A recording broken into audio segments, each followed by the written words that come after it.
to talk about putting cap rail on top of flat bar. This is something we do in a lot of our applications where we have a steel post, welded steel post, 1.5 by 1/4 flat bar, and we have handrail. We see the handrail here. If you want to come a little closer, I'll show you. We have our notch in our handrail that's 1.5 by 1/4. This sits over top of the flat bar. I'll show you here.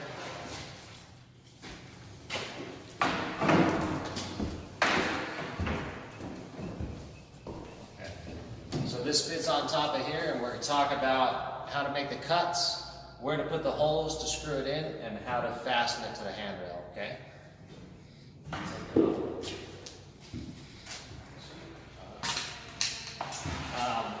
Let me just give you an overview. We'll walk around. So this is the rake rail. It comes up here.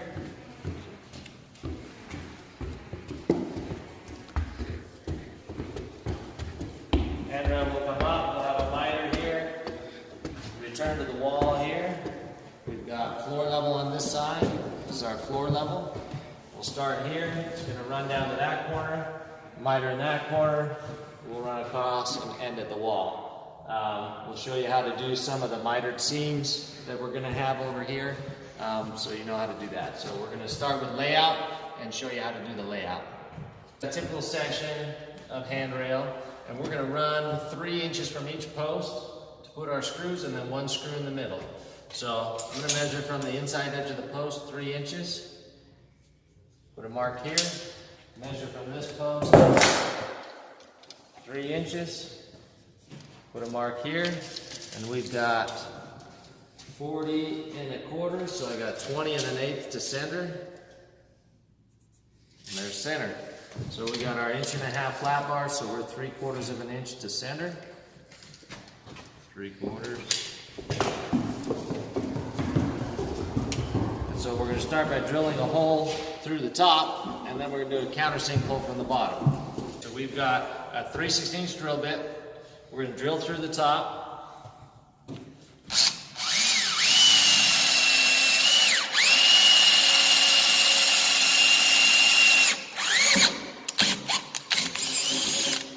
Okay, we'll do that in all 3 locations. And then from the bottom, we've got this countersink bit. We're going to come up through the bottom to countersink it so our screws are flush.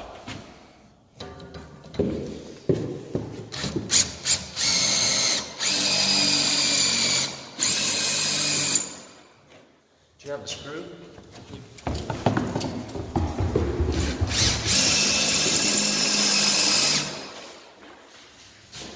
So you want to make sure that it goes far enough in that the screw head is flush. We're going to stick a screw in there and make sure it's flush. We use these spack screws. They're 1 inch long. It's a number 8 screw. Look like this.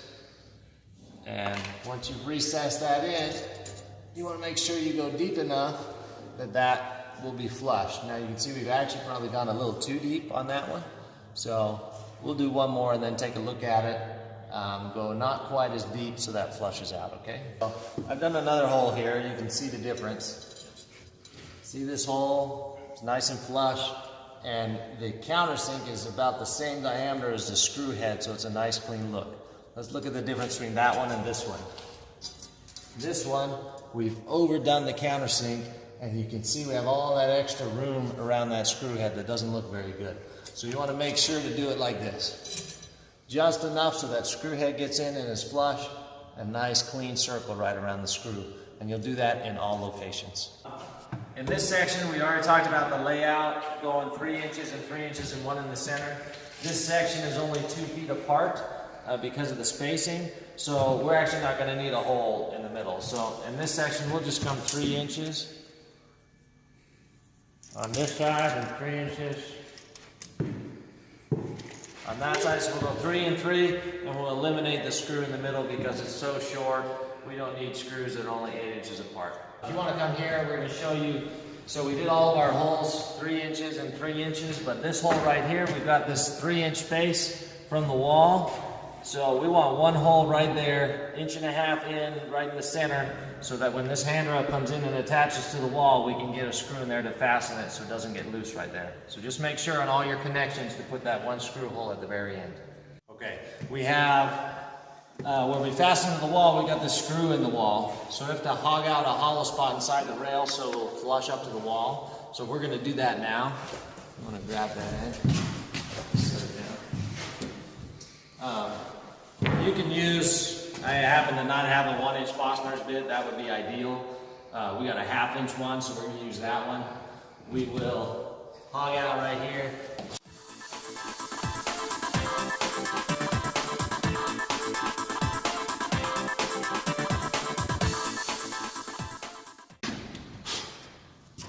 Okay.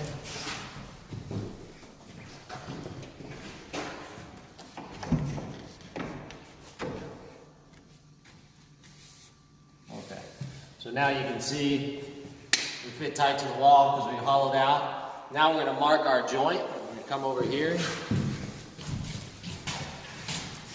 So we want to do our miter right on top of this post. So we're going to mark the center of this post and cut a 45 and join up here with our next piece. So we're going to come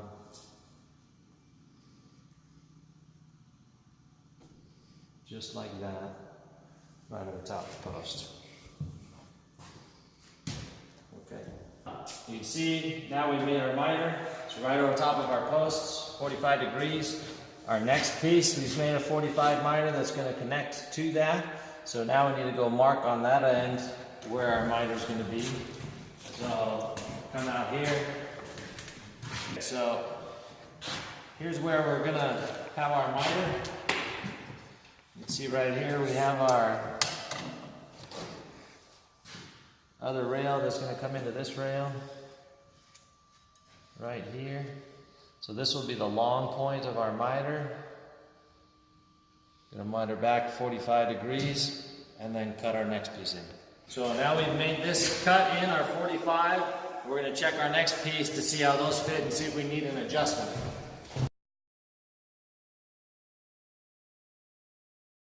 So we can see here that this piece is a little long. So we're going to need to trim this piece back. Our miter's about right. We just got a smidgen of a gap on this outside that we can adjust when we miter it, but we want to bring it back so that these two miters line up. So now that I've got these two rails here, I can see that I want to bring this back to about here so that that miter fits and those work together. So we're going to take this one back downstairs, cut it, and bring it back up and check the fit again. Adjustments to this miter, if you come over and look. We had to cut this rail back so it lined up with this rail, so that now we have a nice tight 45 miter on here. So now we're ready to go that way. We came this way. We found this post, which is where the lengths of our rails worked out the best. And so we put a miter right over top of this post, and we've cut that miter in. And now we're ready to cut the end miter in. So we've got this sitting here, so what we're going to do is mark the bottom side of the post so we know where to do a 45 miter. And we're going to cut that, and then we're going to put a miter on here that's 2 inches from the top of the handrail down, 2 inches, and that's the return. And that changes on different builders. This is a Blue Heron job, and so on Blue Heron we always do a 2-inch return. On William Lyons, you'll see we do the same thing, but we just leave this out 2 inches from here, and we put a little pie piece and we miter it back to itself to finish off. We do the same thing at the bottom of the stairs. So because this is Blue Heron, we're going to return it down flat 2 inches. Okay? Okay, so we got this one fit. We took this back downstairs. We had marked our miter on the bottom, cut it on a 45 degree. You got the little piece. This is the 2-inch block we were talking about. This will fit right in there. You can go. So once we've got this all screwed down and glued in place, we're going to take this little 2-inch block. We'll glue it to the face of this. We'll sand and round the edges over, and that's how that end point finishes out. Same as downstairs, and we'll do it downstairs as well. Okay, so we're starting this next section. we'll take it all the way downstairs. You see the wall, same scenario where they've screwed the rail in. We've already hogged our rail out, so slide that on there. Nice and tight to the wall. Now we're going to mark where our miter is from the inside here with my special pencil. That does not right under here. And then with that mark, we'll take that downstairs and miter that. Remember, this miter will be half of the degree of the stair. So this, if the stair is 38, that miter will be 19 degrees. If the stair is 36, that'll be 18 degrees. This stair is probably 36, 35 degrees, so it'll be 17, 18 degrees, that cut. Okay? Okay, so now we got this one against the wall. We mark this one, we cut it at 17 degrees. And if you see here, we've got a gap on the bottom side. So we're going to need to adjust this miter a little bit. This one should be close enough we can just leave this one where it is. But we're going to take this one back down and adjust it. We've got about a 1/16 of an inch gap on the bottom, which we don't want. We'd rather adjust that cut back. So this one was, if this was 17, we maybe want to take a degree or two off. So we might go to 15 or 14 till we get a nice tight fit right there. And once we're done that, you can see down here, we will cut right here. We'll do a 45 over top of this post. And then we're going to cut in the next piece down to the bottom of the stairs. And we'll show you what that looks like. We've adjusted that fit. We'll come up here. So we've got this. We had that gap on the bottom. We've now cut that so we have a nice clean miter. Everything fits properly, which is what we want. We don't want any gaps or anywhere. We want a nice tight fit. So now we're going to go down here. We cut this one in. You can see it's just a smidgen long for right now until we fit it. But we've cut that miter at a 45 over top of this post. Now we're ready to cut in the bottom.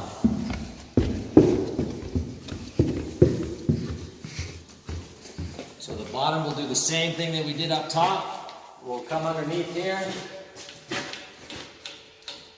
We'll mark where to do our miter. Now, so we said at the top that you take your pitch, if it's 38 degrees, divide it by 2, 19 degrees, and that's what your cut is. Now this is a little bit different. You have to take your pitch minus 90 and divide that by 2. So if you had 38, you'd have to divide that, take 90 minus 38, and then divide that by 2. So if we were a 19 up there, we'd be like 26 degrees right here. So this miter is steeper than what that miter is, and that's the calculation. So 90 minus your pitch, so if your pitch is 38, 90 minus 38, divide that by 2, and that'll be the pitch for this, or that'll be the angle that you'll want to cut this. Okay, so we cut this one in. Now we're going to check it to make sure it's level. We stuck it on here and it looked questionable, so we're going to check it out. We ended up with a 30-degree miter, and if you look at the level, we are off. So we need, you'd see that just a smidgen of a gap at the back. It's probably 1 or 2 degree adjustment that we need to adjust so we can get this piece level on the front. So this piece is too small to cut, so we're going to have to cut a new piece. We'll adjust that miter, and then we'll try it again. We cut a new piece. We'll stick that new piece on there. Check us out now. Fix it in there. Okay, so now we're level. That's exactly what we want. There's 2 inches on the face of that piece. So now we've actually cut in all the rail in the whole house, and we're ready to start putting it down. Okay, so we've come back to the beginning. This is the first cut that we made when we started cutting in. Now we're going to work our way back around, starting with the first one we cut in all the way back to the beginning. We're going to start screwing this down in place. So I've got some liquid nail here, and you put just enough liquid nail to create some contact. If you put too much on, it'll squeeze out and make a mess. I'll show you that in a second. So we're going to take the liquid nail and do a nice thin little bead on the top of here.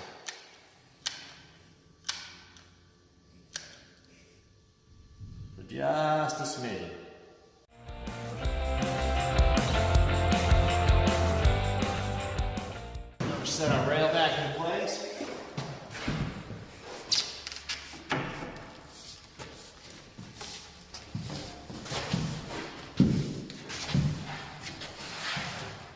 got our 1 inch long stack screws.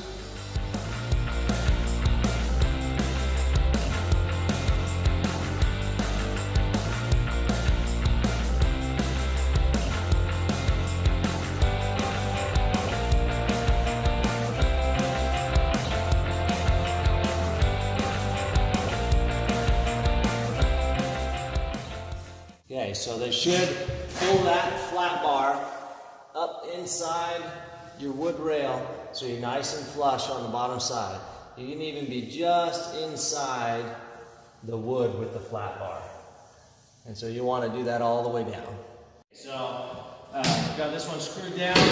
We've got our joint right over top of our post. We're ready to do this next section. Let's put the liquid nail down, and then we're going to wood glue that section together.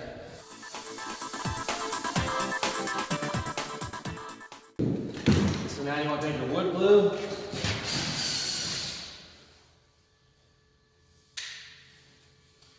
we get good coverage of the wood glue. Now we can put this piece down on top of there.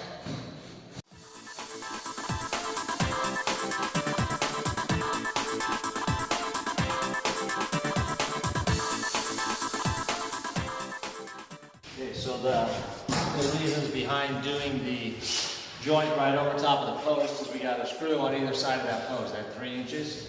So when we put our first piece on, glue it up, put our second piece on, that screw you put in there is going to suck down this joint and it's going to hold this miter together. So you put your glue on there, put your screw in, that sucks that joint together, and you know that joint's not going to move, and then you can keep screwing, finish this handrail, and then you move your next joint.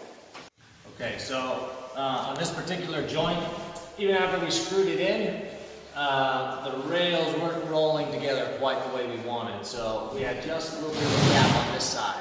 So what we did is we took a clamp here, squeeze clamp, and we clamped this edge together just to make sure we didn't have any gaps right there. We want that to dry nice and tight.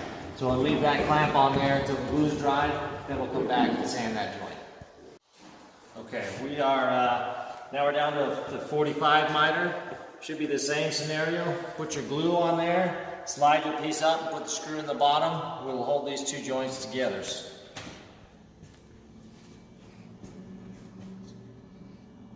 So good coverage always on your glue to make sure you get good contact on your joint.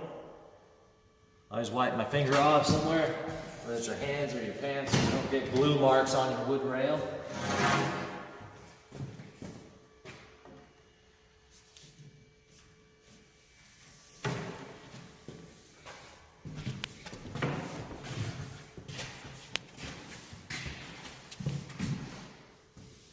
See, we got a nice tight joint here. The two pieces of flat bar are actually holding this together.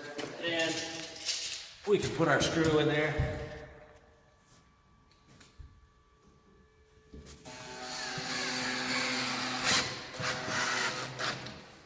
And that will just make sure that this joint doesn't move anywhere. If you need to put a clamp on, you can put a clamp on. We are pretty flush on the bottom sides, which is the hardest area to clean up, so you want to make sure your bottoms are flush. If you have to sand a little, you'd rather sand on top than on the bottom, so make sure your bottoms are nice and flush. If the top's off a little bit, you can hit that with a sander and clean it up. Okay, we're going to show you when you're putting this stuff down. Sometimes the flat bar's got a little bit of a hump in it, and you need to get that flat bar up inside. If you just use the screw, a lot of times that screw will strip out and it won't pull the flat bar in, so you need to clamp it first. So here we have a handrail. You can see this flat bar sticking out maybe almost 1/4 of an inch below the wood. So we need to get that flat bar up inside there. So we're going to stick a clamp on here and pull that flat bar up into there. I'm going to pre-drill this.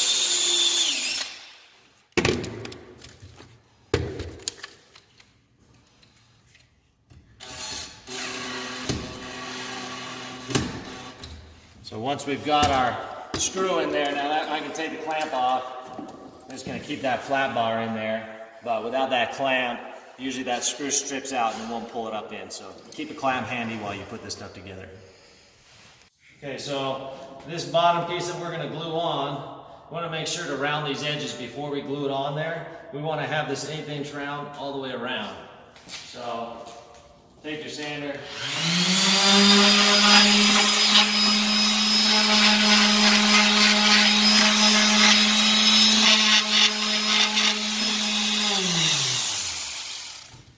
Sand those edges up nice and round before you glue that on.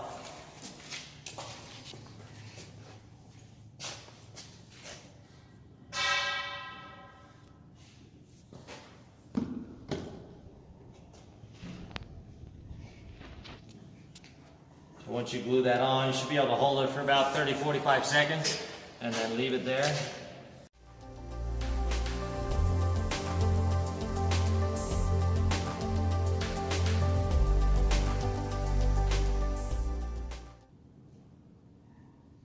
So if you have a micro pinner, you can shoot some micro pins in there to hold it.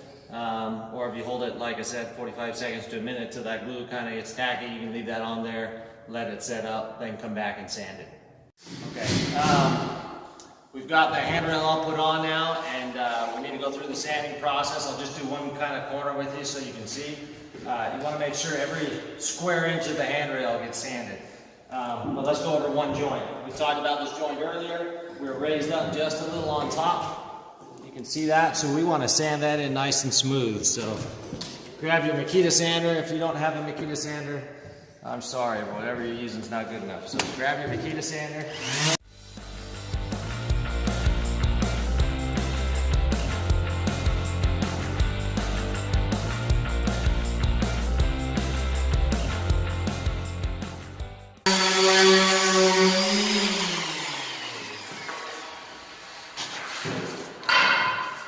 So if you want to come in for a close-up right here, all your joints should look like this. They should be clean enough that there's no filler, no putty. Finisher just has to show up, put some stain on there, and be done. You want to sand every square inch of the rail.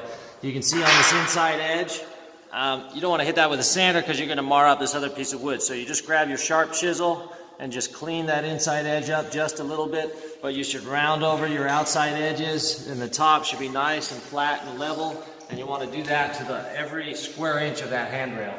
If you come over here, if you get really close, it's probably hard to see in the video, but when the machine comes through the mill, it's being cut by knives, and so it leaves little marks and scratches as it comes through the mill. And we don't want any of those marks and scratches to show up in our finished product. So we have to make sure that all of this gets sanded out. So we'll sand it up to maybe 120 with our field guys.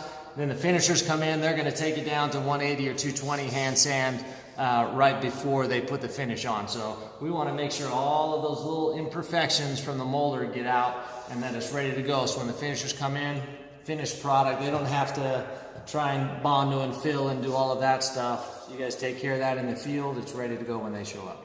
So before we wrap up here, I just want to walk through it with you. We're not going to sand every square inch of it for you on the video, but you know that's what you need to do. So everything's been screwed down from the bottom. We clamp this one joint to let that dry. It's actually been dried long enough now. We can pull that off. We can sand that joint together now. You can see, same thing. That joint is held together nice and tight all the way around. So when we sand that up, no filler, it'll look great. It's all wood. We're going to walk all the way down. You can see all the handrails on. We'll go down the stairs.